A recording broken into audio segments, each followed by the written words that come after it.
First, we continue our coverage of a church in crisis. Dozens of new claims of priest sexual abuse and dozens of new clergy have been added to the list of abusers in the Buffalo Catholic Diocese. But church leaders and attorneys were clear today none of those claims happened after the year 2000, meaning there is no record of any ongoing abuse of children or adults.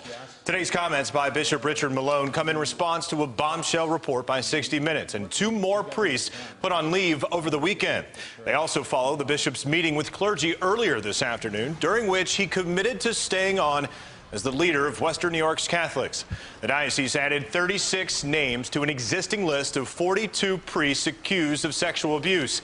And just this year, they say there are 191 new claims of abuse. First and foremost, we are about healing. In March, when the Independent Reconciliation and Compensation Program was announced, we asked for victims to come forward. They have, and the numbers were overwhelming. I think the image, the word tsunami, is not inappropriate. Addressing these cases, though, has taken more time than expected, and so we've instituted additional staff and procedures to work through all the cases to bring healing to our victims.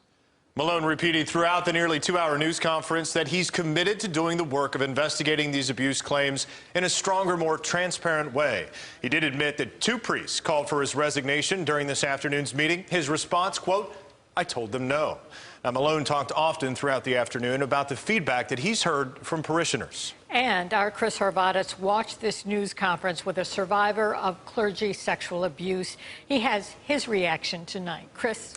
Hi, Jackie. James Faluszczak was one of the first people to stand across the street from St. Joseph Cathedral earlier this year and bring this situation to light. That was back in March, and today he came here to our North Buffalo studios to watch that press conference.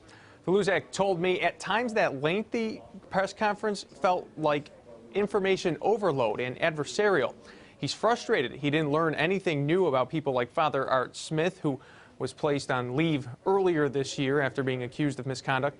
Faluszczak moved to Buffalo after leaving the priesthood 4 years ago. And when the bishop, again, reiterated he will not step down, referencing the need for stability, Faluszczak said, "I don't know how it gets any more unstable than this."